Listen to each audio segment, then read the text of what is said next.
Alright people, let's have a look at the latest Warhammer community article on Warhammer Underworlds, and this is about the Warband that's being able to order for pre-release this coming Saturday, and it's the Skabbik's Plaguepack. So let's check the article out.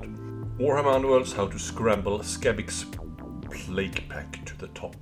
Early in the age of myth, the Skaven of the clan's Pestilence had a revelation from the Great Horned Rat itself, the existence of 13 great plagues. In the millennia since, they have discovered and harnessed 7 of these, and the Plague Lords now believe that the rotten reagent for the 8th great plague is hidden somewhere in the Wyrdhollow, deep beneath the Nordwood. Skabbik's Plaguepack have been dispatched to find this mysterious ingredient, spreading disease and corruption as they go.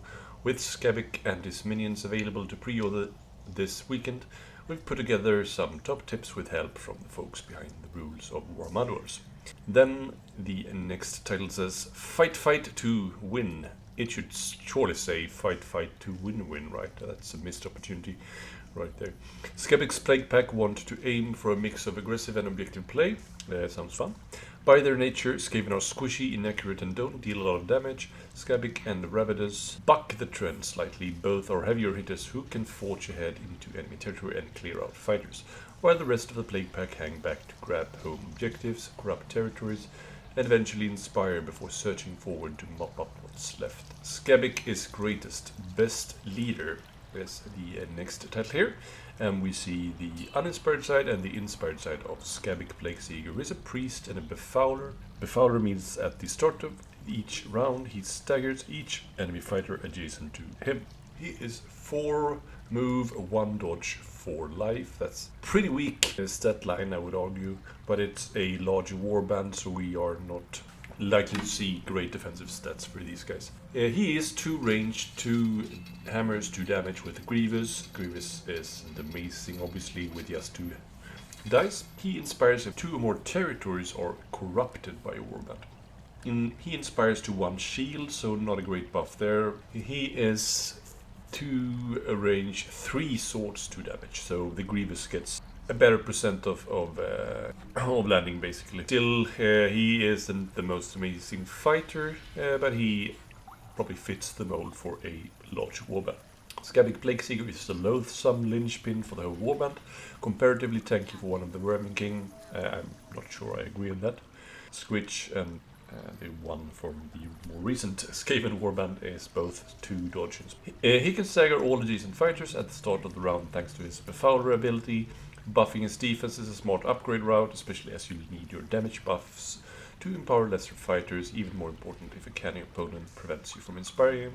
And on that note, we see 2 upgrades here. They are not bound to him in any way, shape or form. The first one is Disgusting Appearance. It says here, sometimes being a hideous target is enough to throw an opponent off their stride. And it's basically as +1 defense. And the recent Skaven had exactly the same upgrade, basically. We also have the Rotted Flesh upgrade, and this one cannot be given to a large fighter, which doesn't seem to be a problem for this warband. It has -1 damage to minimum 1 from enemy fighters' attack action that target this fighter while this fighter is in a territory corrupted by a warband. So it has the caveat of needing your fighter to be in a corrupted territory, but it does not have the caveat that the attack needs to be adjacent at least. So that's pretty good, and it's also not bound to any specific fighter. It says here, Disgusting Appearance is a simple defense increase, while Rotted Flesh reduces incoming damage, while Skabbik is in corrupted territory, the core mechanic the whole warband synergizes with, but it's not bound to him. But anyway, wind up Rabidus and let him go. Rabidus Skenge, we see the fighter card for here. He is 4 move, 1 dodge, 3 life, and has the same inspired condition, 2 range, 2 swords, 3 damage with his Plague Sensor, and with his Flailing Plague Sensor he is 1 range, 2 swords, 2 damage.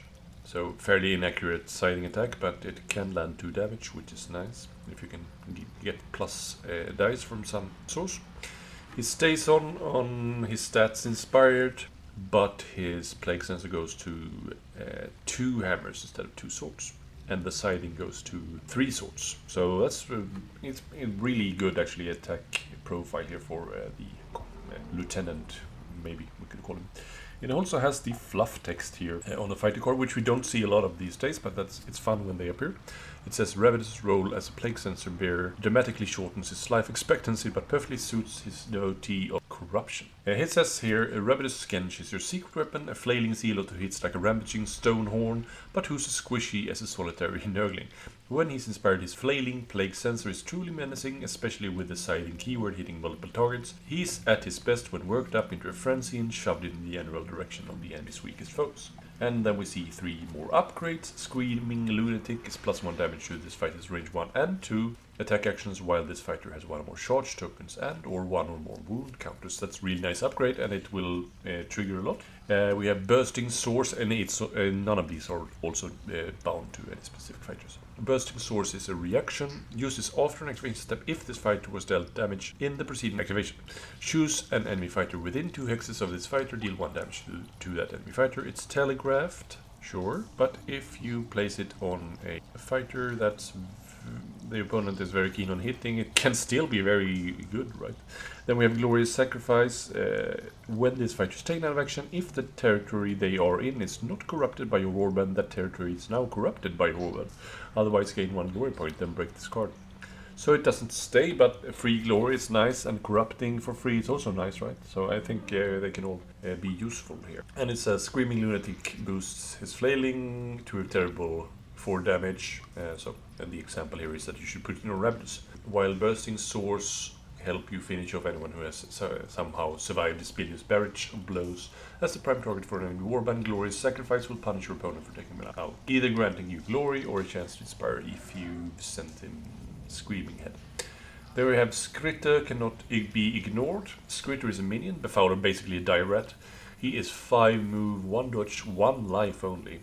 He has the Infected Bite attack, 1 rage, 2 swords, 1 damage. Not that impressive, right? And same inspired mechanic. He is keyword worthless. If this fighter would be taken out of action, remove it from the battlefield and clear all counters and persisting effects from this fighter. It is not taken out of action. So similar to the upgrade we had on the Season 1 rats, and very similar to the fish, obviously. So quite nasty that opponents can't get glory from this fighter. Such fighters are always super annoying. Inspired, he goes to 2 dodge. It's a moot point, right? Because enemies probably won't be hitting him anyway, right? He is still worthless when he's inspired. And he can also befoul stuff. Everyone loves a warband with a cute little critter, and Skritter is the Plaguepack's petite pestilent pet. He is, as his card says, worthless. He can't hold objectives and doesn't net your opponent any glory if they squish him. Yes, so he's a beast. On the flip side, he's incredibly fast. He can corrupt territories and staggers opponents as a befouler. Then we see 2 objectives here. Blessed by Corruption is a search. Scores immediately after an opponent's activation step if a friendly minion is on an objective in enemy territory. That's super easy to score because all fighters except the leader are minions here. So that seems almost like cheating. Then we have Useful Distraction. Search Hybrid scores immediately after an activation step in which a friendly minion was supporting a friendly fighter, or a surviving friendly minion was the target of an attack action. That's also extremely easy. This is free glory. I hope they haven't made this warband broken, but this seems ridiculously easy to score. All this means your opponent really can't afford to let him live, and every time they're taking the chance to attack the Skritter, they are targeting your big hitters. Use him to score, the cards I just mentioned.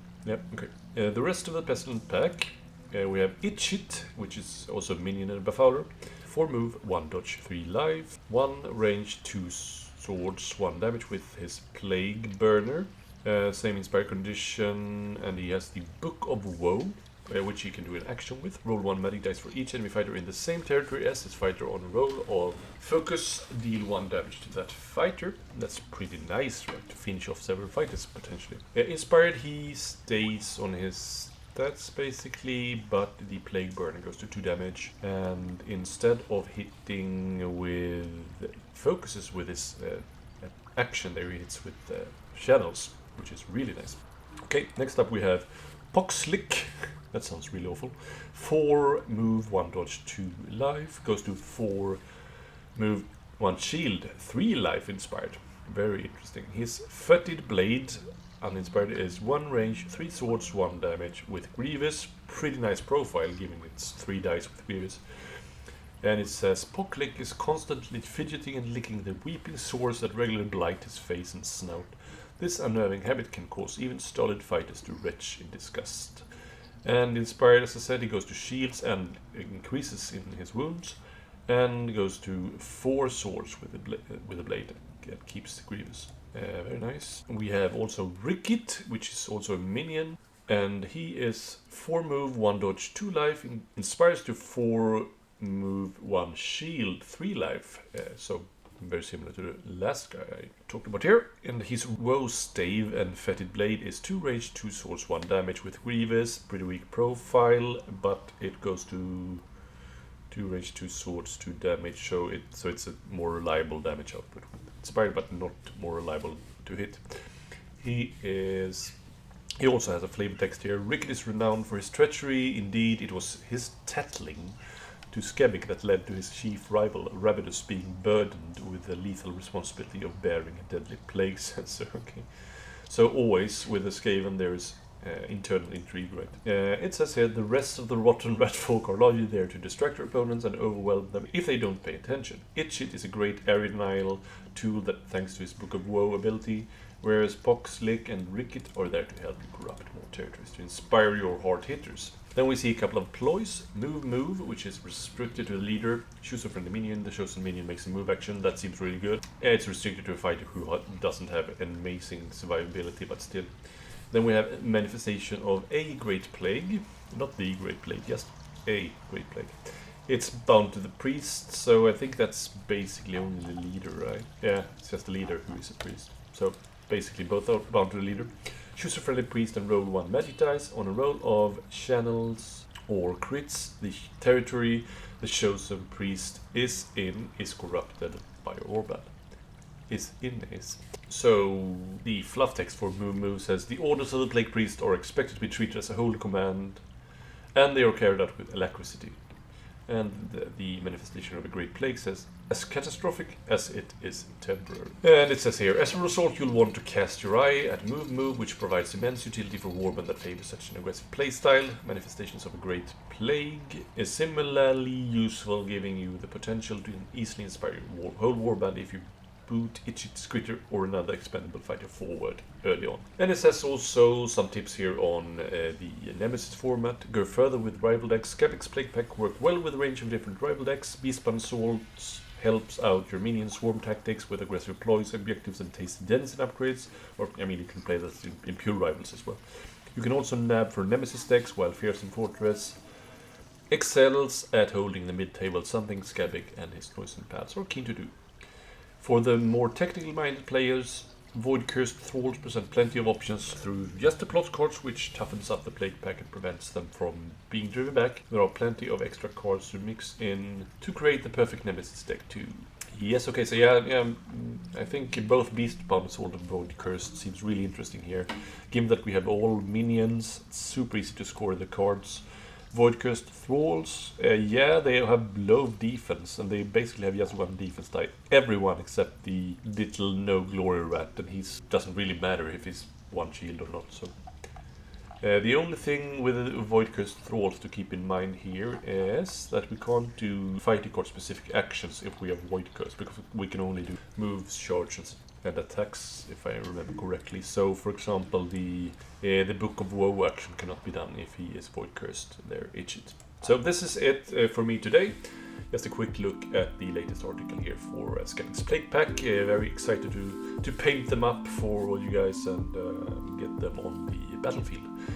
So if you have enjoyed this little video, make sure to like the video, hit that bell, leave a comment, and if you haven't already, subscribe. And if you want to sign up to become a Critical Focus fan, you can certainly do so for $3.99 per month. You will receive custom badges and all kinds of good stuff, and once we get more members, I'll add in more tiers to that as well. So without further ado, take care